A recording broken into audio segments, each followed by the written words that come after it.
Welcome back to IGN Live at E3 2017. I'm here with DeeJ from Bungie, and we're talking about Destiny 2. DeeJ, how's it going today? It's awesome. Energy of the show is great. You know, you get this nice, peaceful environment, this nice set, but what your audience at home doesn't see are all these people out on the show floor right here. So I got fellow Bungie people, I got Guardians over here, so just enjoying the view. People at home also didn't get to play the PC version today that we're looking at right now. Yes. This is running in, our stream's 1080-60, but this is captured at 4K, 60 frames per second. Indeed. The PC version plays smooth and looks fantastic. How excited are you to bring it over to Battle.net?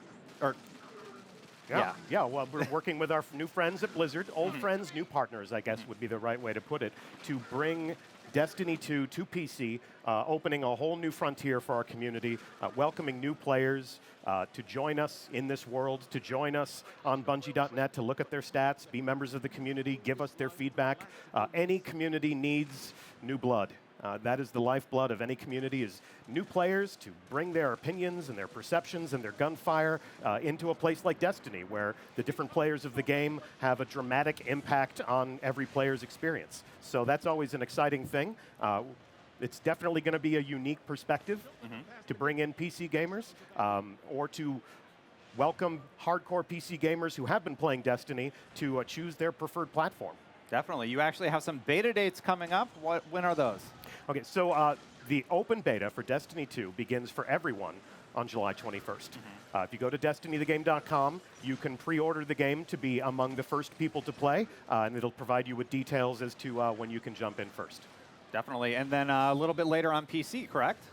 We're saying late August at this point. So what is that beta going to look like? Is it the content that we've experienced during the preview event, or is it more? Well, it's the content that you've experienced at the gameplay premiere.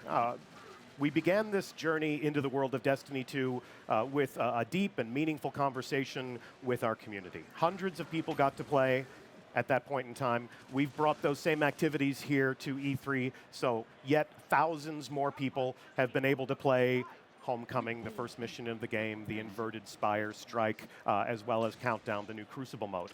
With the beta, we are opening that experience up to millions of players. This is an opportunity to experience the action of the game firsthand, first person for the first time. It's also an opportunity for us to test our tech.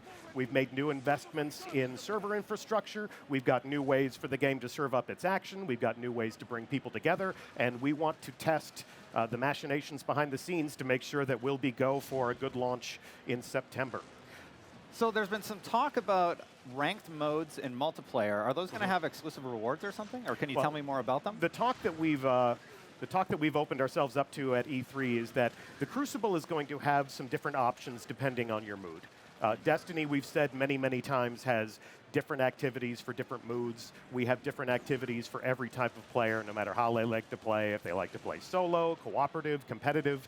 If you are a competitive-minded player, sometimes you want to go in and you want to be challenged to within an inch of your life with your very best game. Sometimes you want to kick back and play something a little bit more social, a little bit more casual. We're going to have different Crucible playlists for those two moods. As to the ranking or the matchmaking or any of those things, the different rewards for the different playlists, these are things that we'll talk about later, but what we would say to anyone, if they love competitive play, is that the Crucible will have different ways for you to challenge yourself or to enjoy yourself, and these are things that we'll expose the community to later on.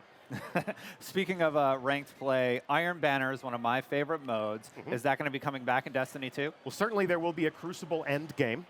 How those things unfold after you've been able to liberate the last safe city on Earth, assuming that you're successful. The Crucible end game, just like the PvE end game, things like Nightfall Strikes, things like raids, these are things that we'll expose the player to over time. Got it. So one of my favorite activities is also the raid, of course. Everybody loves the raid. Now, one of the most important things going into a raid experience is your subclass selection. I need to know, is self-res going to be back? Because my team is doomed if it's not. Self-res is not going to be back. Oh, boy. One of the things we wanted to do for the Warlocks is it should be an expression of power. We saw that you know, the Sunsinger Warlock would hold on to their super and save it like a power-up or a do-over.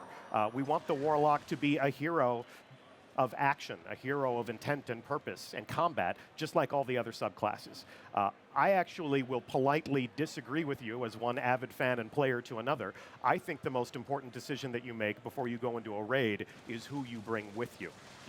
Forming up that fire team full of people that know you, who want to play with you, who agree to finish that activity with you is crucial to your success. And you and I have had, on many occasions, a conversation about how we bring people together to experience raids for the first time. And you're doing that in Destiny 2 with guided games. I see where you're going with this. Indeed. Why don't you tell us a little bit about how that experience is going to work? Somebody queues up who's a solo player. Yep. They come in, then what happens? You will be able to browse a directory of different clans that are also ready to embark on a raid. Now, I'm a member of a clan, have been for over a decade, so as a Bungie employee, as someone with a friends list that is bristling with willing allies, it's not difficult for me to form up into an activity that requires teammates. Not everyone has that experience. There are plenty of solo players in our community and who we hope will join our community in the interest of a great action game that tells you a great story and sends you out to the solar system and back to become a hero. If you want to embark on the most challenging activities in the game and you don't have people at the ready to join you, you'll be able to browse a directory of different teams that are also queued up and ready to go. They may need 1 or 2 people to come along and join them for that one single activity. You'll be able to see what the name of the clan is, what their motto is. You can decide if they have the type of personality that represents the type of company that you would like to keep for the next hour or 2. You can join them in their lobby, you can talk to them, you can prove that you have a mic and that you're willing to cooperate and that you're willing to talk to them. And then if there's a match there, if there's a love connection, you can embark on that mission. And maybe at the end of that mission, if you found your ideal raiding party, maybe you can get an invitation to join that clan right there in the game, because clan support is something that you can look forward to in Destiny 2. So you're going to be able to adjust your motto and other settings, and that's going to show up in-game, correct? Yep. You'll have a custom banner, you'll have a motto, you'll have the name of your clan, and all of these things are things that you will do to cultivate a shared identity and to communicate to the people that you'll be meeting in the game who you are, why you play, what's important to you, and what sort of people you are. Definitely. So the trailer that you showed at E3, it was featuring Gaul, and there's a big story element there. It adds weight to death. Now, why don't you tell me a little bit about that and why you decided to add that? In Destiny 1, we were introducing people to the world, so their understanding was that you were fighting minions of the darkness. This time, we have a villain that you're going to love to hate. Gary. Gaul. Oh, you okay. can call him Gary all you want. Gaul will earn your respect when he kicks you off the back of his capital ship, when he sends you down into the ruins of the city that you're sworn to protect with no ghosts, no powers, no weapons, none of the things that make you a guardian. You will come to respect Dominus Gaul, the tip of the spear for the Cabal professional military. The full might of the Cabal Empire descends upon the last safe city on Earth. It becomes not so safe anymore. And the Guardians, who have always felt like superheroes in this world, are going to be driven back out into the wild to discover new ways to fight. They'll be reuniting the stragglers, the survivors of this attack, consolidating their forces again, launching a counterattack to go back in and reclaim our home. Those are the themes of Destiny 2. So you have the world, you have Titan, Io, and Nessus. When you pick your subclass, or your character class, sorry, are you going to go on a different path, or will your experience be similar depending on We're unifying every player with a great story that takes them across the solar system to discover the Vanguard, who have been driven from the city, and to reunify humanity as a fighting force. So they will follow the same linear path that tells them a great tale about loss and recovery and reclaiming their home and fighting to reunite the Guardians and go and take down this brand new enemy, the most dreaded enemy that they've ever faced before. Got it. So one thing that you've been getting a little bit of heat over are the PlayStation exclusive content. We talked a little bit about this off stage. I've said some stuff, and I wanted to give you a chance to respond to the community. It feels like some people they feel a little left out, to put it mildly. How would you respond to them? I would say that Bungie seeks to create an amazing game on any platform. I would recommend that people make an informed decision as to where they want to play Destiny.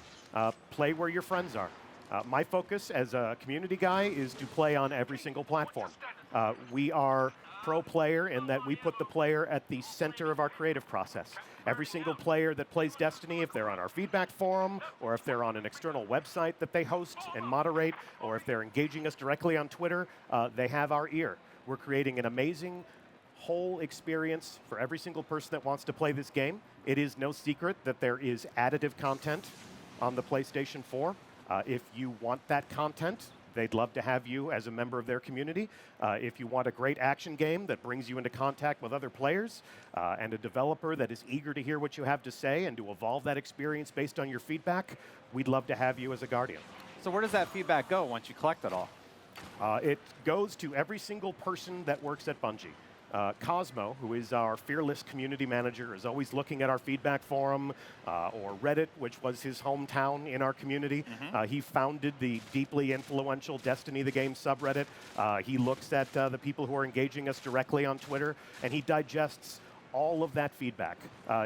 Not measured by metrics or backed up by science. He takes sort of an emotional conversation, and he boils it down for every single developer at Bungie. So every single person that works for our company gets an email from Cosmo every other week that basically tells them, if you're not looking at the internet to read everything that our community is saying, because they're busy making a game. Mind you, we can't pull people away from the internet sometimes, because everybody is deeply focused on our audience. But if they're doing their own thing, if they're writing code, if they're deeply immersed in the art and they don't have time to read tweets as much as we do, everybody at Bungie gets a summary of exactly what the community's talking about, what they want to see in terms of improvements or evolutions for the game, what their response is to the things that we're revealing, what their response is to the things that they're playing. We take inspiration from them, we take criticism from them, we relish it, we drink deeply of it because it makes us better as developers.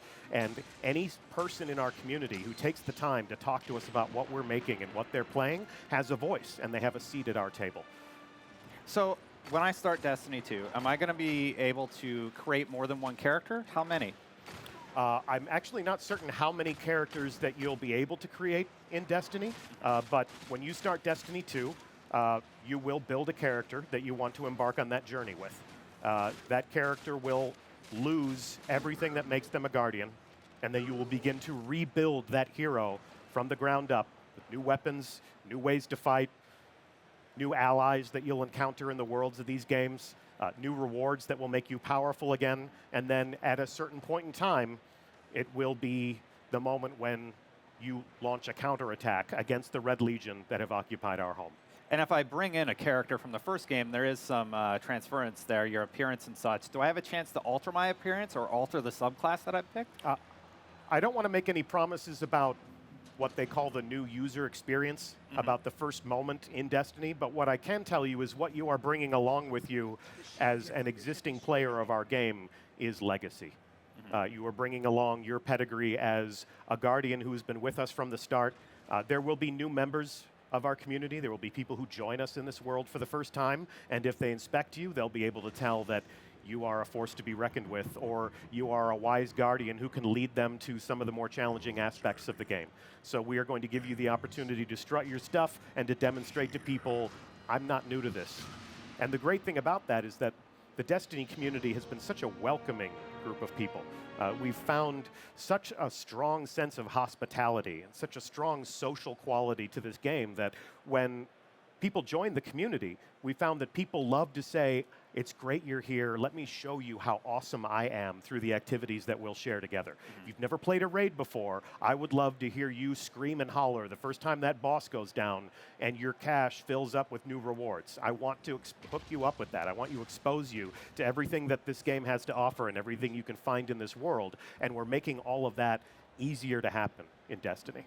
So with the subclasses, do you only get the one, or can you switch like in the original game?